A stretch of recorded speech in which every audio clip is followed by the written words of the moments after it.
Hi అండి, ఎలా ఉన్నారు? ఈ మధ్యకాలంలో మన పెన్మచ్చ సుబ్బరాజు గారు, అదే మన పెన్మచ్చ బాబాయ్ ఏదో అంటున్నాడు. ఒకసారి ఆయనకి మనం సమాధానం చెప్పేటువంటి ప్రయత్నం చేద్దాం. రైట్, ఒకసారి వినండి. మరి కయ్యను ఆదాము యొక్క కూతుర్ని అంటే సొంత చెల్లెల్ని పెళ్లి చేసుకున్నట్ట కాదా? మీరు ఎక్కడ అబ్రహాము అంటే ఇప్పుడు మన పెన్మచ్చ బాబాయ్ గారికి వచ్చిన డౌటానుమానం ఏంటంటే, మీ బైబిల్ ప్రకారంగా వావి వరుసల గురించి మీ బైబిల్ వాళ్ళు మాట్లాడకూడదు. నాకు తెలిసి అక్కడ ఎవరో ఒక వ్యక్తి వావి వరుసల గురించి ప్రశ్నించినట్టున్నారు. అప్పుడు ఈయన వారికి రిప్లై ఇస్తూ ఏమంటున్నాడంటే, బైబిల్లో ఉన్నటువంటి బైబిల్ నమ్మేటువంటి మీరు వావి వరుసల గురించి అస్సలు మాట్లాడకూడదు. ఎందుకు మాట్లాడకూడదంటే, మీ బైబిల్లోనే ఆదాము అవ్వల సంతానం ఎవరిని పెళ్లి చేసుకున్నారు? ఒకళ్ళకొకళ్ళే కదా పెళ్లి చేసుకుంది, అన్న చెల్లెళ్ళు అక్క తమ్ముళ్ళే కదా. కయ్యను ఇంతకు ఎవరిని పెళ్లి చేసుకున్నాడు? కయ్యను కూడా సొంత చెల్లెళ్ళనే కదా పెళ్లి చేసుకుంది. కాబట్టి అసలు బైబిల్ ప్రారంభంలోనే వావి వరుసలు తప్పించింది. కాబట్టి మీరు వావి వరుసల గురించి మాట్లాడకూడదు అన్నట్లుగా మన బాబాయ్ గారు మాట్లాడుతున్నారు. ఈ మధ్య చాలా మందికి కూడా ఇదే సందేహం ఉండుండొచ్చును గాక. ఏమని, అదేంటండి బాబు, బైబిల్ వావి వరుసల గురించి అలా అద్భుతంగా మాట్లాడతాయి కదా, మరి అలాంటిది ఆదామవ్వల కాలాల్లో మరి వాళ్ళందరూ సర్వైవ్ అయ్యి ఇంత దూరం మానవ జాతి వచ్చిందంటే వాళ్ళలో వాళ్ళే పెళ్లి చేసుకోబట్టే కదా. అంటే అన్నా చెల్లెళ్ళు అక్కా తమ్ముళ్ళ పెళ్ళిళ్ళని బైబిల్ స్వాగతించిందా? అప్పుడైతే ఓకేనా, ఇప్పుడైతే తప్ప అన్నట్టుగా మాట్లాడేవాళ్ళు కూడా లేకపోలేదు. వాళ్ళకి నేను సమాధానం చెప్పాలనుకున్నా. ఒకటేంటంటే, పెన్మచ్చ బాబాయ్, ఇప్పుడు ఆదామవ్వలకి పుట్టారు కదా, వాళ్ళందరూ ఒకళ్ళకొకళ్ళు ముఖ్యంగా భిన్న లింగాలు అన్నా చెల్లెళ్ళు అక్కా తమ్ముళ్ళు అవుతారని బైబిల్ ఎక్కడ చెప్పింది బాబాయ్? నువ్వు చెప్పు. బైబిల్ ఎక్కడ ఏం చెప్పిందా? బైబిల్ ఎక్కడ చెప్పలా. మన దగ్గర ఉన్న ఇదే వరుస ఆ ప్రాంతంలో కూడా అదే వరుస వాళ్ళని గ్యారంటీ లేదు కదా. బైబిల్ ఎక్కడ కూడా ఆదామవ్వలకి పుట్టినటువంటి రెండు భిన్నలింగాల వాళ్ళు ఒకళ్ళకొకళ్ళు అన్నా చెల్లెళ్ళు అవుతారు, అక్కా తమ్ముళ్ళు అవుతారని బైబిల్ ఎక్కడ చెప్పలేదే. బైబిల్ ఏమని చెప్తుంది? మీరు ఫలించి అభివృద్ధి పొంది విస్తరించి భూమిని నిండించండి. అంటే అసలు వాళ్ళు పుట్టిందే ఒకళ్ళనొకళ్ళు వివాహాలు చేసుకొని భూమిని నిండించటానికి. అసలు వాళ్ళు ఈ లోకంలో జన్మించిందే అన్నా చెల్లెలుగా బతకటానికి కాదు, ఒకళ్ళకొకళ్ళు వివాహం చేసుకొని మానవ జాతిని ముందుకు తీసుకెళ్ళటానికి. అంటే అన్నా చెల్లి అనే లేబులు వాళ్ళ మీద పెట్టకండి. లేదు అసలు. అక్క తమ్ముడు అన్నా చెల్లి అనే లేబుల్ వాళ్ళకి లేదు. వాళ్ళు పుట్టుకతో రెండు లేబుల్స్ కలిగి ఉన్నారు. స్త్రీలందరూ కూడా స్త్రీ అనే లేబుల్, చెల్లి అక్క అనే లేబుల్ లేదు వాళ్ళకి. పురుషులందరికీ కూడా పురుషుడు అనే లేబుల్. అంటే దేవుడు పెట్టని లేబుల్స్ని 2026లో ఆఫీసులో కూర్చున్న నువ్వు నీ లేబుల్ని తీసుకొని వెళ్ళి అప్పుడెప్పుడు ఆదామవ్వల కాలంలో ఈ లేబుల్ని అతికిచ్చే ప్రయత్నం చేస్తావేంటి? అసలు అతికించేటువంటి ప్రయత్నం చేయకూడదు. బైబిల్ ఎక్కడా కూడా వాళ్ళు ఒకళ్ళకొకళ్ళు అక్క తమ్ముళ్ళు అన్నా చెల్లెళ్ళు అవుతారని ఈ లేబుల్తో వాళ్ళని సృష్టించారని దేవుడు ఎక్కడ చెప్పలా. వాళ్ళని కేవలం స్త్రీలుగా కేవలం పురుషులుగా మాత్రమే సృష్టించాడు. మీకు అర్థం కావడానికి ఒక ఉదాహరణ చెప్తా. అలా పెట్టడం ఎలా తప్పైతే ఒక ఉదాహరణ చెప్తా. ఫర్ ఎగ్జాంపుల్, ఇప్పుడు మనకి ఏది బెటర్, రైట్, ఆ మధ్యప్రదేశ్లో అమర్కంటక్ అనేటువంటి ఒక ప్రాంతం ఉంటుంది, ఓకేనా, ఒక పర్వతం. ఈ అమర్కంటక్ మీద నుంచి 3 నదులు ప్రవహిస్తూ ఉంటాయండి. ఒకటి నర్మదా నది, 2 సోను నది. మరి ముఖ్యంగా ఈ నర్మదా నది, ఈ సోను నది 2 నదులు అమర్కంటక్ మీద పుట్టిని అక్కడి నుంచే ప్రవహిస్తున్నాయి. ఇవన్నీ ఎప్పుడు ప్రారంభమైనాయి చెప్పలే. 17 కోట్ల సంవత్సరాల కిందటికి వెళ్తే నర్మదా నది లేదు. 17 కోట్ల సంవత్సరాల కిందకి వెళ్తే సోను నది లేదు. అప్పుడు కేవలం అమర్కంటక్ అనే ఒక పర్వతం మీద నీటి ఓట మాత్రమే ఉంది, నీటి సదుపాయం మాత్రమే ఉంది. అంటే అమర్కంటక్ లాంటి ప్రాంతంలో నీటి ఓట మాత్రమే ఉంది. అప్పుడు నర్మదా లేదు, అప్పుడు సోను లేదు. కాబట్టి తర్వాత కాలంలో అది ప్రవహించగా ప్రవహించగా ప్రవహించగా ఒక నది నర్మదా అయింది. ఆ తర్వాత మరొక వైపు మరొక దిక్కును ఇంకోటి ప్రవహించగా ప్రవహించగా అది సోను అయింది. అంటే సోన్ రివర్ కానీ నర్మదా రివర్ కానీ 17 కోట్ల సంవత్సరాల కిందట లేవు.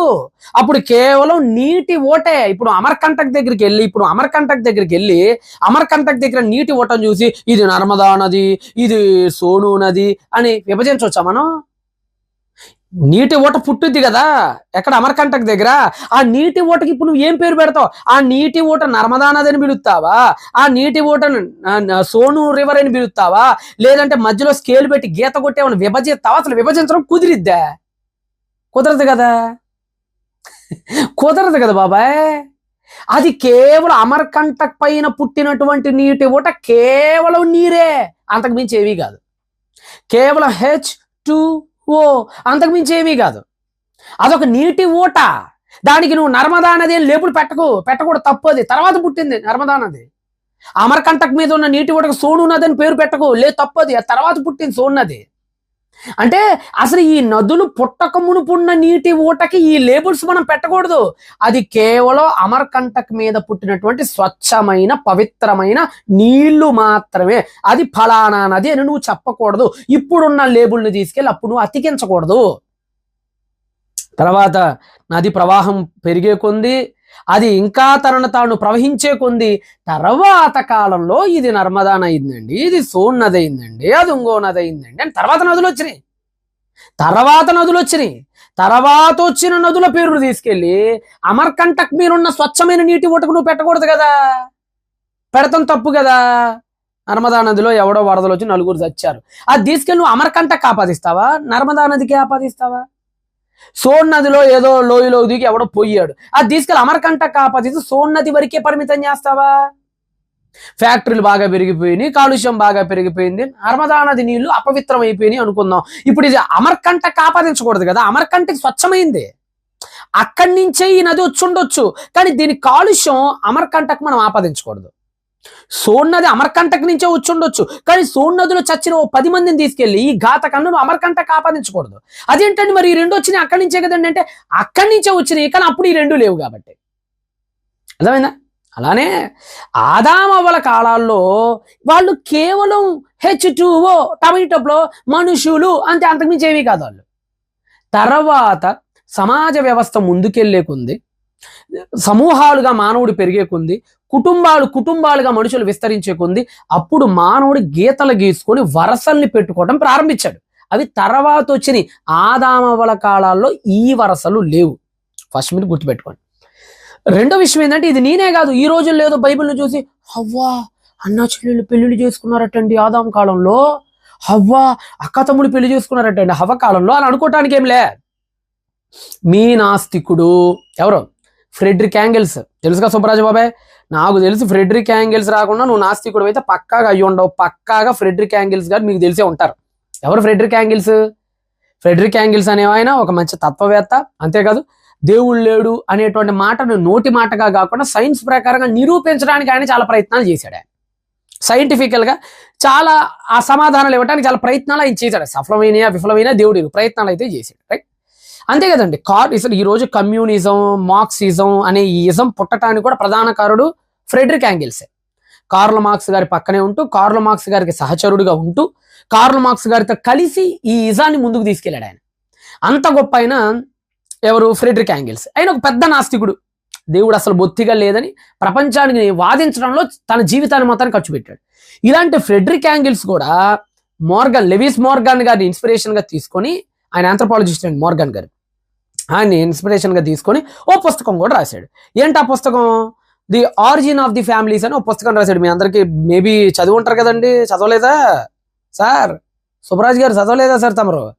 ఓసారి ఆయన రాసిన ది ఆరిజిన్ ఆఫ్ ఫ్యామిలీస్ అనే పుస్తకంలో 58వ పేజ్ 60వ పేజీలో ఏం రాశాడో ఒకసారి మీరే చూడండి. ఇదిగోండి ఇప్పుడు మీరు చూస్తున్నారు కదా, ఇది ఫ్రెడరిక్ యాంగిల్స్ గారు రాసినటువంటి పుస్తకం, ది ఆరిజిన్ ఆఫ్ ఫ్యామిలీస్ అనేటువంటి పుస్తకం ఇది. ఈ పుస్తకంలో 58వ పేజీలో కన్సాంగ్వియన్ ఫ్యామిలీస్ గురించి ఆయన మాట్లాడుతున్నాడు. ఈ కన్సాంగ్వియన్ ఫ్యామిలీస్ గురించి ఆయన మాట్లాడుతూ కింద ఆయన ఏమంటాడంటే, ఆ రోజుల్లో బ్రదర్స్ కానీ సిస్టర్స్ కానీ ఒకళ్ళొక్కొక్కళ్ళు వివాహాలు చేసుకునేవాళ్ళు. అది ఆ రోజుల్లో సామాన్యమైనటువంటి ప్రక్రియ. ఈ రోజుల్లో ఉన్న కళ్ళద్దాలతో దాన్ని చూడాల్సిన అవసరం లేదు, దాని విషయంలో తప్పని పట్టాల్సిన అవసరం కూడా లేదు అన్నట్లుగా అనే భావం వచ్చేట్లుగా దానిని వ్యతిరేకించకుండానే ఆయన చాలా క్లియర్గా రాశాడు 58వ పేజీలో. చూశారు కదా? అంటే ఆయన చాలా క్లియర్గా చెప్తున్నాడు, ఒరే నాయన ఫ్యామిలీస్ 4 రకాలుగా డివైడ్ చేశారండి. ఫ్రెడరిక్ యాంగిల్స్ గారు కానీ మోర్గాన్ గారు కానీ ఫ్యామిలీస్ 4 రకాలుగా డివైడ్ చేశారు ఆది దశ నుంచి నేటి వరకు. ఒకటి కన్సాంగ్వియన్ ఫ్యామిలీస్. ఏంటి కన్సాంగ్వియన్ ఫ్యామిలీస్ అంటే? కన్సాంగ్వియన్ ఫ్యామిలీస్ చాలా చిన్నవి, చాలా తక్కువ, మానవజాతి ప్రారంభ దశ. ఆ ప్రారంభ దశలో వివాహాలు, లైంగిక సంపర్కాలు, సెక్సువాలిటీ అనేది ఈ కుటుంబాల మధ్య జరిగిపోయింది.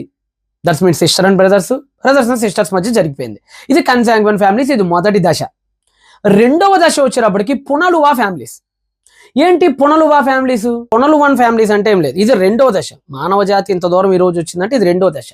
ఏంటి పునలువన్ ఫ్యామిలీస్ అంటే? ఈ పునలువన్ ఫ్యామిలీస్ లో ఇన్సెస్ట్ మ్యారేజ్ రద్దు చేయటం జరిగింది. అనగా అక్క తమ్ముడిని పెళ్లి చేసుకోకూడదు, అన్న చెల్లెళ్ళని పెళ్లి చేసుకోకూడదు అని కుటుంబాల మధ్య లైంగిక సంపర్కాన్ని, కుటుంబాల మధ్య సెక్సువల్ రిలేషన్షిప్ని బ్రేక్ చేసి నటువంటి దశ ఈ పునలువన్ దశ.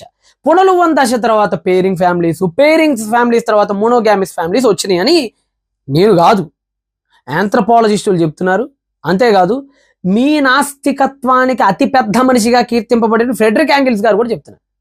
అంటే according to Frederick Engels consanguine families లో ఈ కుటుంబాల లోపలే వివాహాలు జరగటం అనేది ఆయన కూడా ఏం తప్పట్టట్లా, దాని ఏం తప్పట్టట్లా. మరి బైబిల్ దగ్గరకు వచ్చినప్పటికి మాత్రం మీ దేవుడికి సమంజసమా, ఒకే దగ్గర నుండి ఆ అన్న చెల్లెలు అక్క తమ్ముళ్ళు పెళ్లిళ్ళు చేసుకోవటం ఏంది అని అంటాం ఏంటి సార్? 60వ పేజీలో కూడా ఏమన్నాడు ఆయన, ఒకసారి అది కూడా చూడండి. 60వ పేజీలో ఏమన్నాడు? 60వ పేజీలో పునలువన్ ఫ్యామిలీస్ వచ్చినాయి. ఈ పునలువన్ ఫ్యామిలీస్ లో ఈ కుటుంబం లోపల జరిగేటువంటి సెక్సువల్ రిలేషన్స్ మాత్రం అక్కడ రద్దు చేసి ఆ నెక్స్ట్ స్టెప్ లోకి మానవుడు అడుగు పెట్టాడని చెప్తున్నారు ఆయన. చూసారు కదా?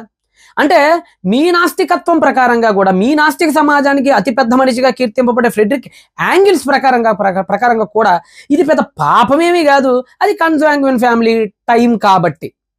గట్టిగా మాట్లాడితే ఆదామవ్వలు కూడా అటు ఇటుగా కన్సాంగ్యుయిన్ ఫ్యామిలీ లక్షణాలు కలిగి ఉన్నోళ్లే.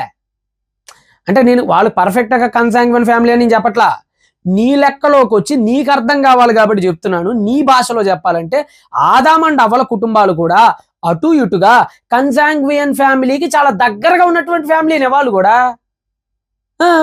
మరి ఆ రోజులో కన్సాంగ్యుయిన్ ఫ్యామిలీలో కామన్ అని మీ ఫ్రెడరిక్ యాంగిల్స్ చెప్తున్నప్పుడు బైబిల్ దగ్గర ఎందుకు తప్పట్టాల్సి వస్తుంది తమరు? కాబట్టి అసలు ఫస్ట్ విషయం ఏంటంటే వాళ్ళు బ్రదర్స్ అండ్ సిస్టర్స్ అని బైబిల్ ఎక్కడా చెప్పాల. స్వలింగాల మధ్య రిలేషన్ ఉందేమో కానీ, అర్థమైందా? ఒకే లింగాల మధ్య రిలేషన్ ఉంటే ఉండొచ్చును కాక కానీ భిన్న లింగాల మధ్య రిలేషన్ లేదు ఆదామవ్వల గారి కాలం. వాళ్ళు పుట్టుకతోని ఒకళ్ళనొకళ్ళు వివాహాలు చేసుకోవడానికి పుట్టిన జంట. అది అమర్కంటక్ టైపులో నీళ్లు చాలా పవిత్రంగా ఉన్నాయి, తర్వాత పొల్యూట్ అయిపోయినాయి, తర్వాత జన్యుపరమైన లోపాలు వచ్చినాయి, తర్వాత వాళ్ళని చేసుకోవటం ద్వారా ఈ పునలువన్ ఫ్యామిలీ దాటిన తర్వాత ఖచ్చితంగా దేవుడు ఈ దిశానిర్దేశాలను చేశాడు. అంటే ఇప్పుడు నేను ఈ పునలువన్ ఫ్యామిలీ, కన్సాంగ్యుయిన్ ఫ్యామిలీ యొక్క కాలం యొక్క పరిమితిని ఏమి నేను తీసుకోవట్లా. సిద్ధాంతాలు నీది వేరు కావచ్చు, సిద్ధాంతం నాది వేరు కావచ్చు, నేను క్రియేషనిస్ట్ కావచ్చు, నువ్వు ఎవల్యూషనిస్ట్ కావచ్చు, కానీ కాన్సెప్ట్ గురించి మాట్లాడుతున్నాను నేను, అంతే. ఓకేనా? కాబట్టి అంతే. ఎందుకంటే ఇప్పుడు అమ్మ కడుపులో స్టెమ్ సెల్స్ ఉంటాయి. స్టెమ్ సెల్స్ అనేవి ప్రారంభంలో కేవలం స్టెమ్ సెల్సే. అది గుండె, అది కాలేయం, అది లివర్ అని నువ్వు చెప్పకూడదు. ఎందుకు? ఈ స్టెమ్ సెల్స్ తర్వాత కాలంలో కణ విభజనకు గురై కొన్ని కలుసుకొని ఓ గుండెగా, తర్వాత లివర్గా, తర్వాత ఇంకో దానిగా మారినాయి. కానీ ప్రారంభం దగ్గరికి వెళ్తే ఇవేవీ లేవు, కేవలం స్టెమ్ సెల్స్ మాత్రమే ఉండే. అలానే ప్రారంభ మనుషుల కాలం అటు ఇటుగా కన్సాంగ్యుయిన్ ఫ్యామిలీకి చాలా దగ్గరగా, లక్షణాలకు చాలా దగ్గరగా ఉన్న ఫ్యామిలీ కాబట్టి ఆ రోజుల్లో అలా జరగటం అనేది ఈ రోజున్న కళ్ళద్దాలు బట్టి మనం చూడకూడదు. అది వేరు, దాని కథ వేరు. ఓకేనా? ఈరోజు మనం మోడర్న్ ఫ్యామిలీ సిస్టంలో ప్యాట్రియార్కల్ అండ్ మ్యాట్రియార్కల్ సొసైటీస్లో ఉన్నాం మనం. కాబట్టి మనకి కన్సాంగ్యుయిన్ ఫ్యామిలీస్కి తేడా లేదా? ఉంటుంది. ఓకేనా? నెక్స్ట్ నెంబర్ 2 ఏంటంటే వావి వరసలు అనేవి డిసైడ్ చేయాల్సిన వాడు దేవుడు. వావి వరసలు అనేవి డిసైడ్ చేయాల్సిన వాడు దేవుడు. ఆ దేవుడిచ్చిన మనస్సాక్షి ద్వారా సత్ప్రవర్తనుడైన మానవుడు, వీళ్ళిద్దరూ డివైడ్ చేయాలి. ఇప్పుడు వావి వరసలు తప్పటం అనేదండి యూనివర్సల్గా మనం ఇప్పుడు ఆపాదించకూడదు. అన్ని కోణాల్లో, అన్ని సందర్భాల్లో అందరికీ మనం ఆపాదించకూడదు. ఫర్ ఎగ్జాంపుల్, మన Andhra, some parts of Telangana and also Tamil Nadu, ఈ ప్రాంతాల్లో అత్త కూతురుని పెళ్లి చేసుకోవటం, అత్త కూతురుతో ప్రేమాయణం సాగించడం అనేది ఇట్స్ వెరీ కామన్ మనకి, అంతే కదా? ఈరోజు అత్త కూతుర్ని వివాహం ఆడటం అనేది చాలా చాలా కామన్. పుట్టుకతోనే బావమర్దలు ఇద్దరు ముచ్చట్లాడుకుంటారు, ప్రేమల్లో పడిపోతారు. పెద్ద పెద్ద ప్రేమాయణాలు, ఆయాయనాలు, ఈ ఆయనాలు అనేవి వివాహాలు దాకా అయిపోయి తాటి పిల్లని కూడా అంటారు. కానీ మీరు కనుక దీన్ని నార్త్ ఇండియాలో కనుక చేశారు అనుకోండి, నార్త్ ఇండియాలో అత్త కూతుర్ని మరదలు అవ్వదు, నార్త్ ఇండియాలో అత్త కూతురు చెల్లి అయ్యిద్ది అక్కడ. అంటే నువ్వు పిన్ని కూతురుని ఎలాగైతే చూస్తున్నావో ఇక్కడ, నువ్వు తెలంగాణ ఆంధ్రలో పిన్ని కూతురుని ఎంత పవిత్రంగా చూస్తున్నావో, నా చెల్లి అని అత్త కూతుర్ని ఉత్తర భారతదేశం, ముఖ్యంగా మధ్యప్రదేశ్, ఉత్తరప్రదేశ్, ఉత్తరాఖండ్ లాంటి ప్రాంతాల్లో ఇలానే చూస్తారు. అక్కడికి వెళ్ళి నువ్వు ఇక్కడ అనుకో అత్త కూతురు మీద చేసి భుజంగి వెళ్ళి ఏం బాగున్నావే అని అనొచ్చు, అక్కడైతే మా చెల్లి బాగున్నావా అని అనాలి. అంటే ఎంత తేడా ఉందో చూసారా? 2026 సంవత్సరంలో ఒకే భారతదేశంలో, ఒకే హిందూ మతంలో, ఒకే దేవీ దేవతల్ని నమ్మే వాళ్ళలోనే ఆ పార్ట్స్ లో ఒక వరుస ఉంటుంది, ఈ పార్ట్స్ లో ఇంకో వరుస ఉంటుంది. అంటే ఇప్పుడు ఉత్తరప్రదేశ్ మధ్యప్రదేశ్ వాళ్ళకి మన ఆంధ్ర తెలంగాణ తమిళనాడులో ఉన్న అనేక మంది జనాలు వావి వరుసలు తప్పిన వాళ్ళ కనపడతారు. ఈడేంట్రా అత్త కూతురు సెల్లి అయితే సెల్లిని పెళ్లి చేసుకుంటాడేంద్రా మూర్ఖుడు మెదవన్నర వెదవా అంటారు వాళ్ళు. మరి కానీ మనకి ఇది కామన్. మనం వాళ్ళని చూసి షాక్ అవుతాం. ఇది ఏందిరా అత్త కూతురు చెల్లేంది అని నువ్వు అనుకుంటావు. చెప్తున్నాను కదా, వాడి యాంగిల్ అది కరెక్ట్, ఈ యాంగిల్ ఇది కరెక్ట్. సరే మీకు అనుమానం ఉంటే నేను వచ్చిన ఫోన్ కాల్ చేస్తాను. మా వాడు ఒకడు ఉన్నాడు లేండి, మా తమ్ముడు ఒకడు ఉన్నాడు. ఫోన్ చేద్దాం, ట్రై చేద్దాం, లిఫ్ట్ చేస్తాడో లేదో. రైట్, మేషక్ ఎక్కడున్నాడు తమ్ముడు? రైట్, దొరికాడు, కొడదాం.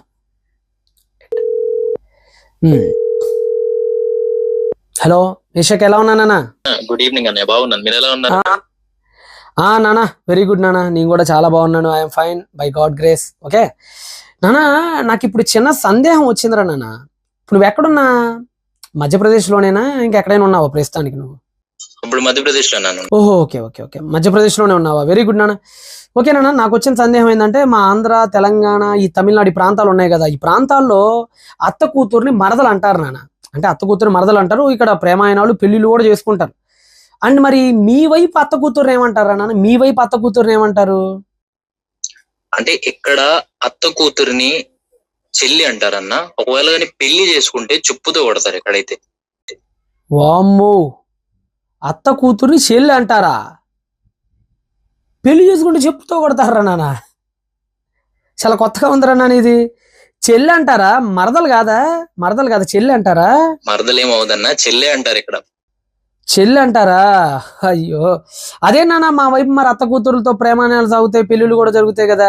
మరి మీ వైపు ఇలా చేస్తే చెప్పు తీసుకొని కొడతారా?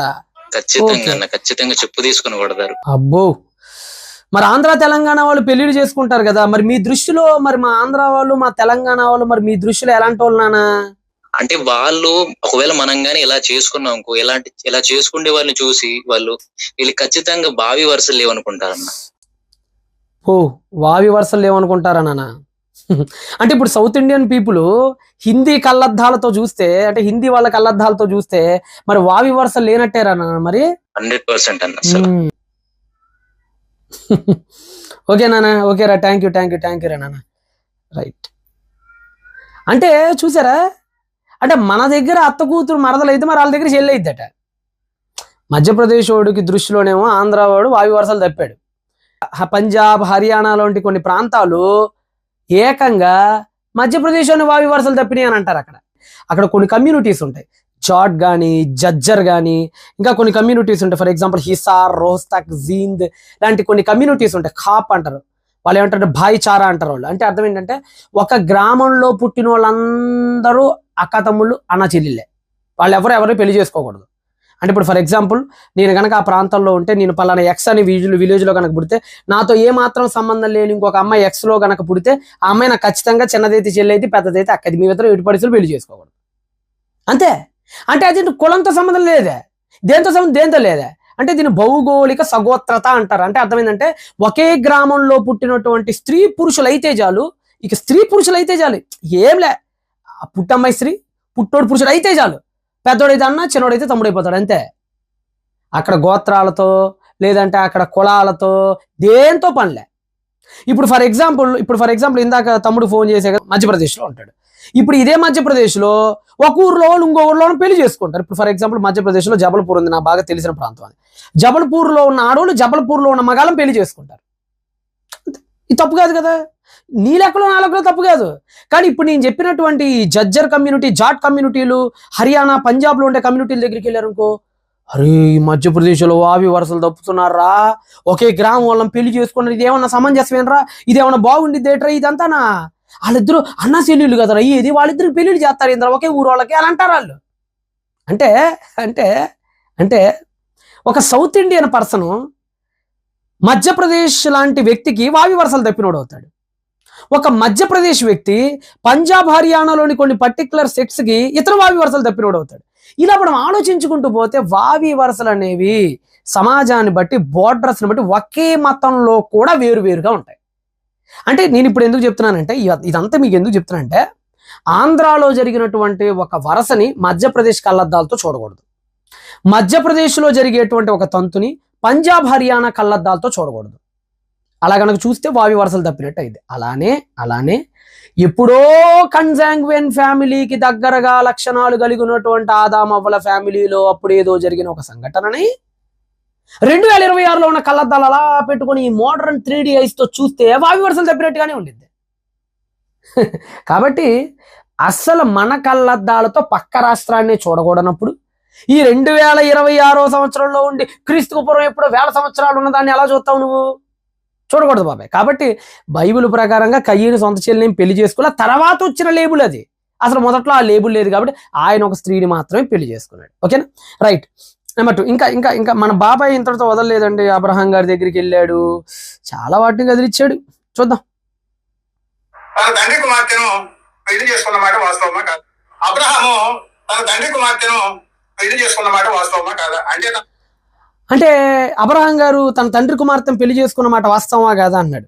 సార్ బాబాయ్ సుబ్రాజ్ గారు, తమరు పైనే చదువుతున్నారు సంగతుల్ని. అబ్బే నాస్తికులు ఇంకా గట్టిగా పోరాటం చేయాలి, గట్టిగా పోరాటం చేయాలి. ఇలా కాదు, వాస్తవానికి అక్కడ తండ్రి కుమార్తె అనే తెలుగు పదానికి ఒక్క అర్థమే ఉంది, కానీ హీబ్రూలో బెత్ అంటారు, కుమార్తెను బెత్ అంటారు. అదే సమయంలో కుమారుణ్ణి బెన్ అంటారు. కాబట్టి ఈ బెత్ అంటే అర్థం ఏంటంటే కుమార్తె కావచ్చు, మనవరాలు కావచ్చు, ముని మనవరాలు కూడా కావచ్చు, మనం చెప్పలేం. కాబట్టి నా తండ్రి యొక్క బెత్ని పెళ్లి చేసుకున్నాను. అక్కడ బెత్ ప్లేస్లో నువ్వు బ్రాకెట్లో ఏం పెట్టాలి అనేది కాంటెక్స్ట్ చెప్పాలి, కల్చర్ చెప్పాలి. కాబట్టి కల్చర్ ప్రకారంగా అబ్రహాం గారు తెరహు గారికి పుట్టిన అంటే 2వ భార్య సంతానం, 3వ భార్య సంతానం అట్లా కూడా ఆయన పెళ్లి చేసుకోవాలా. ఆయన తెరహు గారి మనవరాల్ని పెళ్లి చేసుకున్నాడు. ఆవిడ హారాను కుమార్తె అని బైబిల్ లేఖనాల్లో మనకు అంది, యూదుల సాంప్రదాయంలో కూడా ఉంది మనకి. కాబట్టి అబ్రహాం గారు బెత్ని పెళ్లి చేసుకున్నాడు, తండ్రి యొక్క బెత్ని పెళ్లి చేసుకున్నాడు, అంటే మనవరాన్ని పెళ్లి చేసుకున్నాడు. బాబాయ్ సోదరుని అయితే కదా, ఎందుకంటే హిబ్రూలో అవహోత్ అనే పదానికి వేరే అర్థం ఉంటుంది. అది ఫరో దగ్గరికి వెళ్ళినప్పుడు, అబీమెలెకు చెప్పినప్పుడు నేను నా తండ్రి కుమార్తెను చేసుకున్న మాట వాస్తవమే అని అక్కడ కూడా అవహోత్ అంటారు. దాని గురించి మాట్లాడుకోవాలంటే ఇంకో పెద్ద గంట సేపు టాపిక్ కూడా చెప్పుకోవచ్చు. కాబట్టి ఆయన ఏమి సోదరుని చెల్లిని పెళ్లి చేసుకోలేదు, సోదరి వరుస ఆవిడని పెళ్లి చేసుకున్నాడా లేదా? లేదు. పెద్ద కుమారుడైన ఏరుని దేవుడు చంపేసిన తర్వాత అతని సోదరుడైన వానాన్ని యోధ పిలిచి నీ వదిన గారి దగ్గరికి పోయి మరిది ధర్మం. బాబాయ్ నేను అదే చెప్పేది. నువ్వు వదిన గారి దగ్గరికి వెళ్ళి వదిన గారి దగ్గరికి వెళ్ళటం అనేది, అసలు ఆ వదిన గారు అనే లేబుల్ ఆ రోజుల్లో లేదు. యోధ సమాజంలో వదిన గారు అనే లేబుల్ లేదు. యూదుల్లోనే కాదు, మన ఇండియాలో కూడా చాలా కమ్యూనిటీస్లో లేదు. మన ఇండియాలో కూడా గోండు కమ్యూనిటీ హిందువులే, కానీ అక్కడ వదిన అనే సాంప్రదాయం ఉండదు. జాట్ కమ్యూనిటీ, అక్కడ కూడా వదిన అనే సాంప్రదాయం లేదు. మన భారతదేశంలోనే చాలా చోట్ల సహోదరుడి యొక్క భార్యని వదినగా అనే లేబుల్ వాళ్ళు అతికించలేదు. ఒకవేళ మన హిందువుల్లోనే చాలా కమ్యూనిటీస్లో, మన హిందువులను ఎందుకన్నారంటే భారతదేశంలో ఎక్కువ వాళ్ళు మెజారిటీ ఉన్నారు కాబట్టి, హిందూ సమాజంలోనే ఇప్పటికీ నేటికి భర్త చనిపోతే ఆ నీ లెక్కలో అయ్యే వదినమ్మని పెళ్లిళ్ళు కూడా చేసుకుంటారు. ఇక్కడ మనుధర్మశాస్త్రంలో కూడా ఆ మాట ఉంది, కౌటిల్యుడి అర్థశాస్త్రంలో కూడా ఆ మాట రాశారు. కాబట్టి సోదరుడి భార్యని వివాహం చేసుకోవటం అనేది భారతదేశంలో కూడా ఉంది. అక్కడెక్కడ ఇజ్రాయెల్లోనూ సౌదీ అరబ్లోనే కాదు, భారతదేశంలో కూడా లెవరేట్ మ్యారేజెస్ అంటారు. వాటిని ఇప్పటికీ చాలా గిరిజన ప్రాంతాల్లో ఇదే సాంప్రదాయం ముందుకెళ్తుంది. కాబట్టి అదేమీ పెద్ద బూత్ ఏమీ కాదు. ఒకవేళ బూత్ అయితే భారతదేశంలో కూడా దాన్ని బ్యాన్ చేయాలి. మరి అట్లయితే ప్రకారం ఆమెకి సంతానాన్ని కనమని అని చెప్పి ఆదేశించాడా లేదా? వానాలు వదిన గారికి సంతానం కనడం ఇష్టం లేక అబ్బో ఓనాను వదిన గారికి అట గారికి అసలు లేబులే లేదు అక్కడ. అయ్యగారు పేరు పెట్టి దానికి గారు కూడా పెట్టారు. సరే, వెరీ గుడ్, గౌరవించడం తప్పలేదు. నెక్స్ట్ థింగ్, ఇష్టం లేక అంటే మరి వదిన గారికి పిల్లల్ని కంటే ఇష్టం లేకపోతే మరి తన శమన్ని ఎందుకు కింద విడిచిపెట్టాడు అంటే అయ్యగారికి అంటే మన ఒనా, అందుకని దీన్ని ఒనానిజం అంటారండి. అందుకనే టెక్నికల్గా కూడా ఇప్పటికీ మెడికల్ టెర్మినాలజీ ఏంటంటే ఎవరైతే సంభోగం చేసి ఆ శమన్ని కిందే విడుదల చేసేస్తారో దాన్ని ఇప్పటికీ కూడా ఒనానిజం అంటారు. ఎందుకంటే ఒనాన్ చేశాడు కాబట్టి దాన్ని. ఇప్పుడు సరే, ఈ విషయం మీకు ఎందుకు చెప్తున్నానంటే, ఒనాన్ అనేటువంటి ఈ వ్యక్తికి పిల్లలు పుట్టించడం మాత్రం ఇష్టం లేనప్పుడు ఏం చేయాలో మూసుకొని, నా వల్ల కాదు నాన్న, నేను అలా చేయలేను, రెండో వాడికి ఇవ్వని చెప్పాలా. కానీ చేసుకొని ఆవిడతో సుఖపడి ఆవిడతో సంతోషం అనుభవించి అంతా అయిపోయి ఆవిడని ఒక దిక్కు చేసి అసలు బిడ్డని ఇవ్వటం కోసమే ఆ తల్లి వచ్చేది. ఈ లోపల మళ్ళీ ఈడేం చేశాడు, అయ్యగారు బయటకు వదిలేశాడు శమన్ని. అంటే అసలు ఆ తల్లి వచ్చిందే ముందుకు సంతానాన్ని తీసుకెళ్ళటం కోసం, అది తప్ప ఇటు సుఖాలు భోగాలన్నీ అనుభవించి వదిలేశాడు. అందుకని దేవుడు కోపం చేసి పడేశాడు. ఏముందాడు తప్పు? వాడేమన్నా పెద్ద మంచిగా పూలెట్టి దండం పెట్టి ఏమన్నా ఆరతిత్త చూసుకుంటే ఏమన్నా చంపేశాడే ఏంది? రేటస్సుని నేల మీద వదిలేయడానికి కారణంగా దేవుడు అతన్ని చంపాడా లేదా? చంపాడు. చంపాడు, తప్పే కదా మరి, అందుకని చంపాడేసాడు. సామాన్యంగా స్వయంగా పిల్లల్ని కన్నమాట వాస్తవమా కాదా?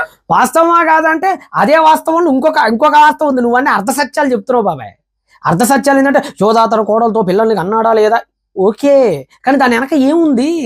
తెలిసి కన్నాడా, తెలియక కన్నాడా, మరి జీవితంలో ఎప్పుడైనా ఆవిడ దగ్గరికి వెళ్ళాడా? బైబిల్ ఏం చెప్తుంది?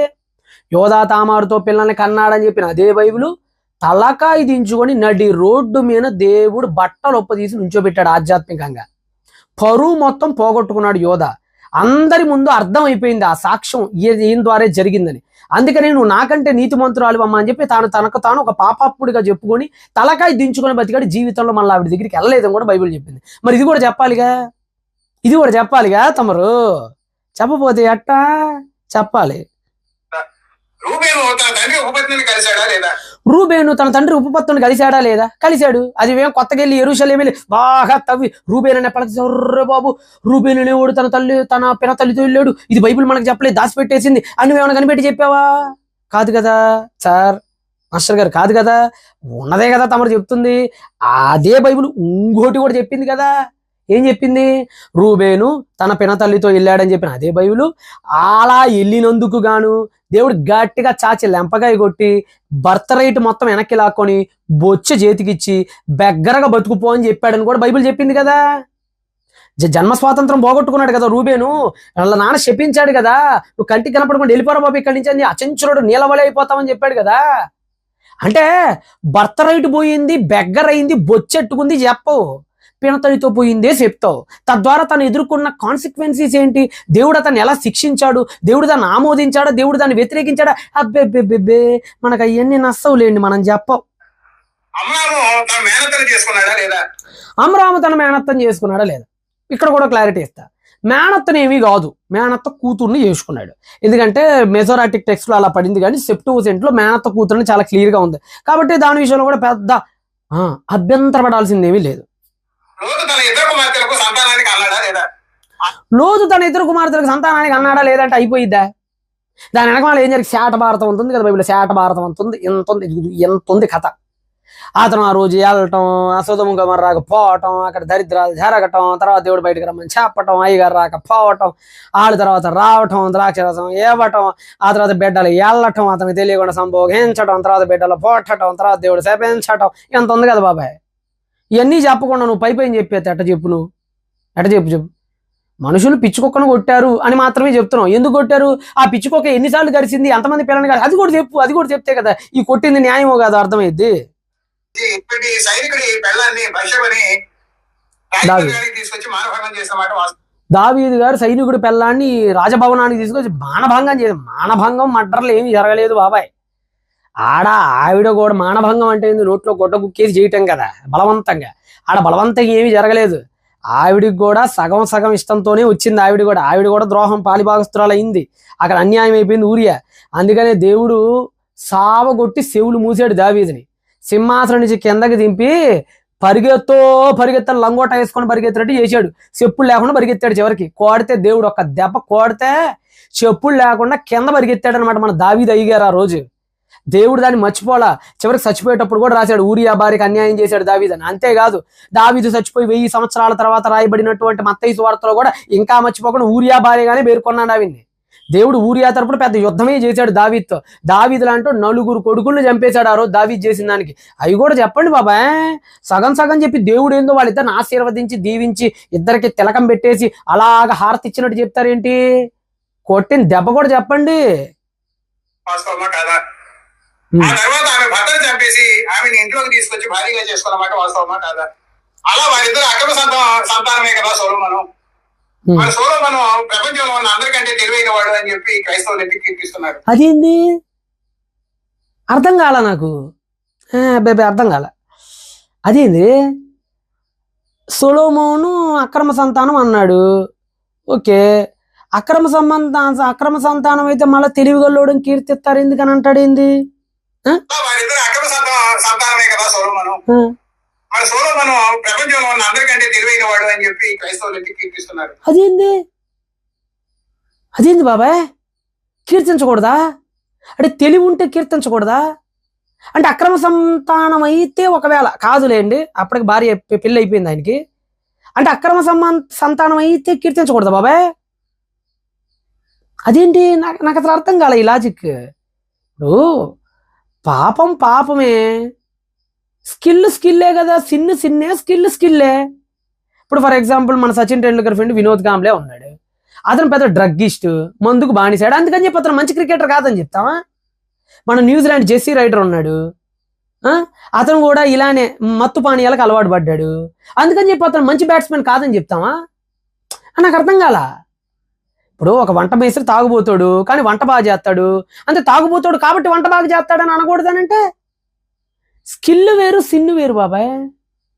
సొలొమోన్ని అదే బైబిల్ ఎండగట్టింది, సొలొమోన్ని అదే బైబిల్ అసలు ఎట్ట దింపాలో రాట్లే అట్ట దింపాడు దేవుడు. అదే సమయంలో తెలివి ఉంది కాబట్టి తెలివిగల్లోడు అన్నాడు, ఆ దేవుడు అన్నాడు కాబట్టి మేము కూడా చెప్తున్నాం. ఇది ఎక్కడ గొడవ? ఇప్పుడు బిల్ గేట్స్ ధనవంతుడు, ఈ మధ్య ఆ లావిడికి డాకులు ఇచ్చాడు, అందుకని చెప్పి బిల్ గేట్స్ ధనవంతుడు కాకుండా పోతాడా? విజయ్ ఈ మధ్య, ఎవరు విజయ్ అంటే మా విజయ్ కాదు, జోసఫ్ విజయ్ తమిళనాడు. మరి జోసఫ్ విజయ్ ఆ లావిడికి ఈ మధ్య విడాకులు ఇచ్చేసి ఆ త్రిషతో ఉంటున్నాడని టాకు, మనకి క్లారిటీ లేదు, అందుకని చెప్పి సీఎం కాదంటావా ఏంది? నాకు అర్థం కాలే ఈ లాజిక్. అక్రమ సంతానం కాదు అసలు మొదట. సరే ఒకవేళ అయినా కానీ తెలివిగల్లోడు ఎందుకు కీర్తిస్తారంటారు? ఇది తెలివిగల్లోడు కాబట్టి తప్పదు, మరి ఏం చేద్దాం. అదే సమయంలో పెద్ద పాపిస్తోడు అని కూడా అంటాం మేము అప్పుడప్పుడు, అంటే ఇంత ఘాటుగా అనవలే కానీ పెద్ద పాపం చేసేయడం కూడా అంటాం, మరి మేమే అంటాం, రెండు అంటాం, మరి అది కూడా ఒకసారి వినాల్సిందే. సొలొమోనుకి 700 మంది భార్యలు, 300 మంది ఉపపత్నులు ఉన్నమాట వాస్తవమా కాదా? అది మీరేమి వీళ్ళు అక్కడేమి ఎంక్వైరీ చేసి భార్య లిస్ట్ ఏమి బయటికి తేలేదు, అది కూడా బైబిల్ చెప్పింది వాస్తవం, ఇంకేముందాడా? బైబిల్లో దేవుడు మీరందరూ యుద్ధానికి వెళ్ళండి, వాళ్ళని చంపండి, పురుషులందరినీ చంపండి, పురుష సంయోగం ఎరిగిన స్త్రీలందరినీ చంపండి, పురుష సంయోగం ఎరగని స్త్రీలను మటుకు మేము మీకోసం ఉంచుకోండి, అందులో నాకు వాటా ఇవ్వండి అని చెప్పి అడిగిన మాట వాస్తవం. అర్థం కాల. యుద్ధానికి వెళ్ళినప్పుడల్లానట దేవుడట పురుష సంయోగం ఎరుగని స్త్రీలను ఏమో తీసుకురండి, పురుష సంయోగం ఎరిగిన స్త్రీలను చంపని చెప్పాడా? యాడ చెప్పాడు బాబాయ్? నువ్వు చెప్పు, యుద్ధానికి వెళ్ళినప్పుడు యాడ చెప్పాడు చెప్పు, ఎక్కడ ఏం చెప్పాడు అట్లా? యాడ చెప్పాడు? ఒక్కసాట చెప్పాడు. అది ఎవరి కోసం చెప్పాడు? మిద్యానీయుల మొయాబీయుల కూటమిపై యుద్ధానికి వెళ్ళినప్పుడు మాత్రమే చెప్పాడు. జాగ్రత్తగానండి. ఈరోజు బైబిల్లో చాలా మంది ఇలానే వాగుతున్నారు. ఏమంటున్నారు తెలుసా? బైబిల్లో దేవుడు యుద్ధానికి వెళ్ళినప్పుడు పురుష సంయోగం ఎరుగని స్త్రీలను తెచ్చుకొని వాళ్ళని వాడుకోమని చెప్పాడు, ఎరిగిన వాళ్ళని ఏమో చంపిపడేయమని చెప్పాడు. ఈయనేం దేవుడు అన్నారు? నాయనా, ఎన్నో యుద్ధాలు చేశాడు, ఏ యుద్ధంలో కూడా దేవుడు ఆ పని చెప్పలా. అమలేకైట్స్ జరిగినప్పుడు కానీ, కనానైట్స్, పెరజైట్స్, గిర్గాషైట్స్, హివైట్స్, హిట్టైట్స్, జబూసైట్స్, ఎవ్వరితో జరిగిన యుద్ధంలో కూడా దేవుడు ఈ మాట చెప్పనుగాక చెప్పలేదు. ఓకేనా?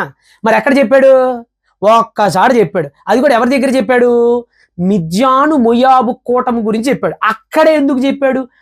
ఆ యుద్ధంలోనే అలా చేయమని ఎందుకు చెప్పాడు? అన్ని యుద్ధాల్లో చేయమని, ఒక్క యుద్ధంలో చేయమని, ఆ యుద్ధంలో కూడా ఎందుకు అలా చేయమని చెప్పాడు? చేయాలి కదా ఎంక్వైరీ, నాస్తిక బాబాయ్, చేయాలి కదా.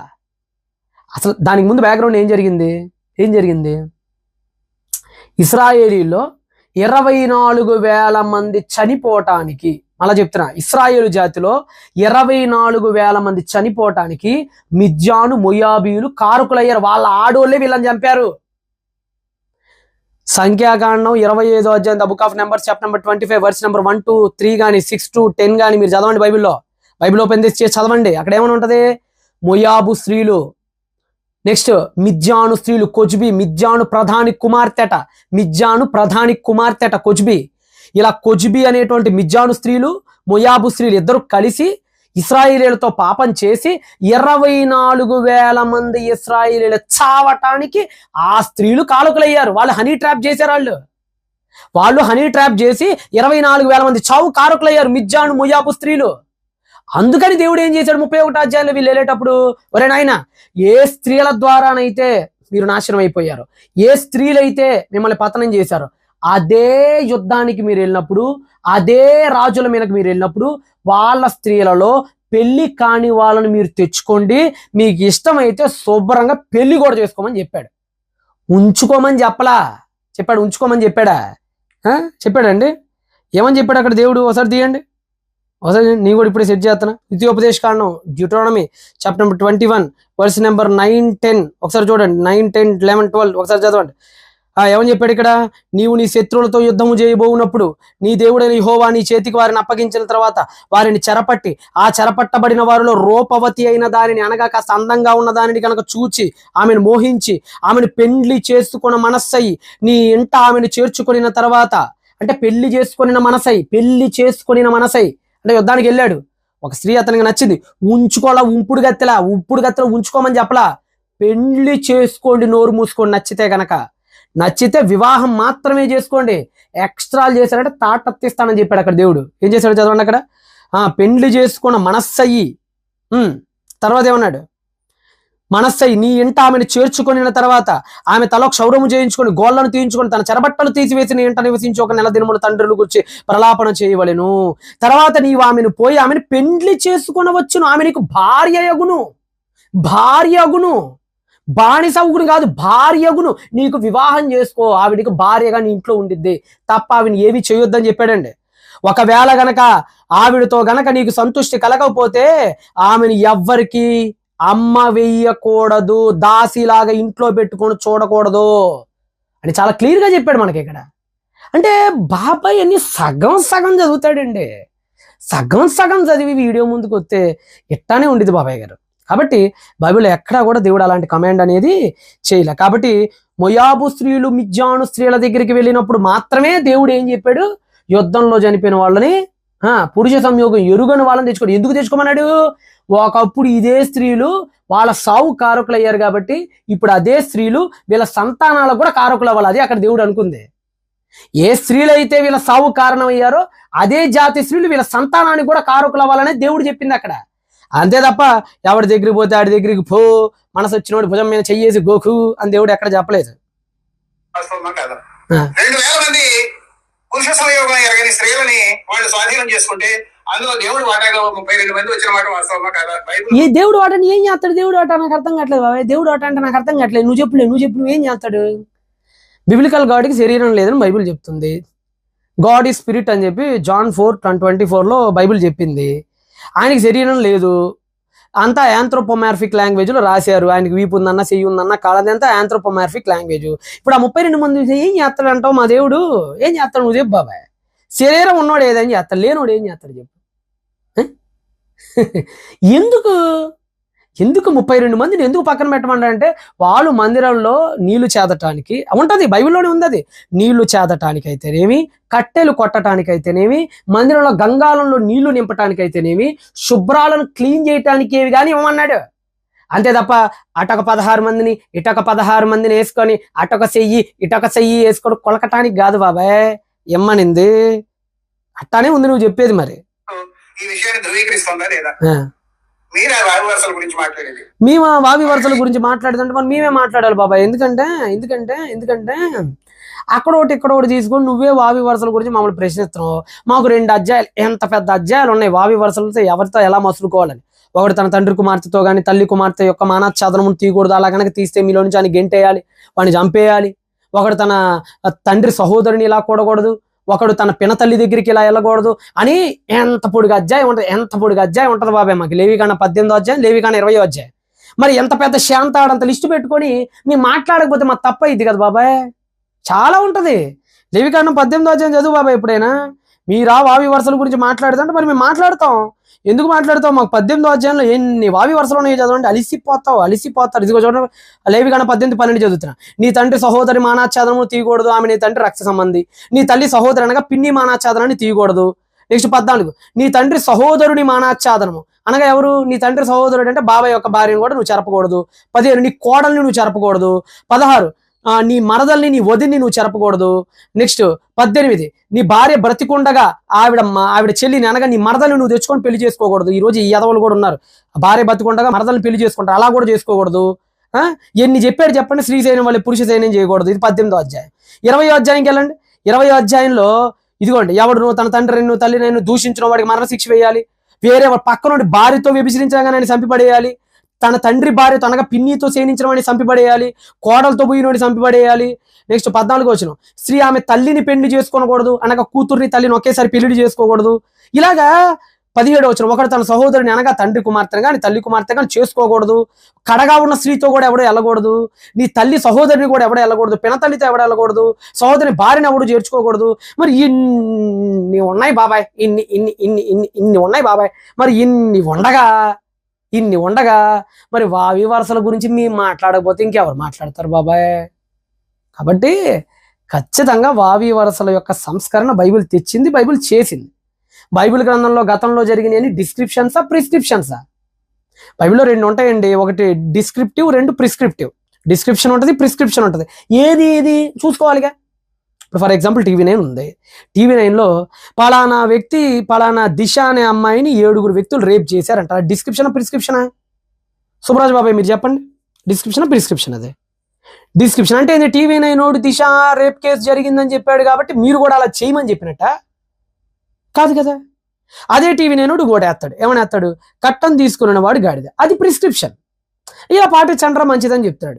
హెల్మెట్లు పెట్టుకోకపోతే జరిమానాలు విధిస్తున్నారు, ఇది ప్రిస్క్రిప్షన్. పాటించండ్రా అని చెప్తున్నాడు. ఆరోగ్యాన్ని పాడు చేసుకోకుండా, అది ప్రిస్క్రిప్షన్. ప్రిస్క్రిప్షన్లు ఉంటాయి, డిస్క్రిప్షన్లు ఉంటాయి. పేపర్ చదివేటప్పుడైనా, టీవీ చూసేటప్పుడైనా. బైబిల్లో కూడా ప్రిస్క్రిప్షన్స్ ఉంటాయి, డిస్క్రిప్షన్స్ ఉంటాయి. ప్రిస్క్రిప్టివ్స్ ఉంటాయి, డిస్క్రిప్టివ్స్ ఉంటాయి. ఏది డిస్క్రిప్టివ్? ఇవి నువ్వు చెప్పిన అన్ని డిస్క్రిప్టివ్లే, ఒక్కటి ప్రిస్క్రిప్టివ్ లేదు. ఎందుకంటే యుగాంతమందున్న మీకు బుద్ధి కలగటానికే అవన్నీ రాశాడని చెప్పాడు. అవి చేయమని కూడా చెప్పాలి. ఒకవేళ యోధా తామారు యోధా కోడలతో వెళ్ళటానికి కనుక దేవుడు సమర్థిస్తే లేవికాండం 20వ అధ్యాయంలో కోడలతో వెళ్ళిన చంపాడని రాయకూడదుగా. ఒకవేళ అబ్రహాం గనక తన సొంత తండ్రి కుమార్తెను కనుక చేసుకొని దేవుడు దాన్ని ఆమోదించు కనుక ఉంటే, నీ తండ్రి కుమార్తెను కానీ తల్లి కుమార్తెను కానీ చేసుకుంటే పోతామని 20వ అధ్యాయం లేవికాండంలో రాయుడుగా తనకు తన విరుద్ధంగా చెప్పులే నువ్వు చెప్పులే బాబాయ్. రూబేని పినతల్లితో పోయాడు అనేది కనుక బైబిల్ సమర్థించి ఇద్దరు మీద అక్షంతలు కనుక వేసుంటే, ఒకడు తన తండ్రి ఉపపత్తిని చేరితే వాడిని చంపిబడి అంటారని లేవికాండం 18-20 అధ్యాయాలు చెప్పరుగా. కాబట్టి బాబాయ్ అవన్నీ డిస్క్రిప్టివ్స్. లేవియకాండం 18వ అధ్యాయం ప్రిస్క్రిప్షన్. అది మేము పాటించాల్సిందే. కాబట్టి ముందు వెనక తెలియకుండా, ఏంది తలా తోక తెలియకుండా, ఏకీ జడ్డికి మధ్య ఎన్ని అక్షరాలు ఉన్నాయో తెలియకుండా ఒక్కడి గూగుల్లో అలా కొట్టేసుకొని అలా చదివేసుకొని వీడియో ముందుకు వచ్చేసి అనవసరంగా వీడియోలు చేయమాకు బాబాయ్, మాకు తలపోటును.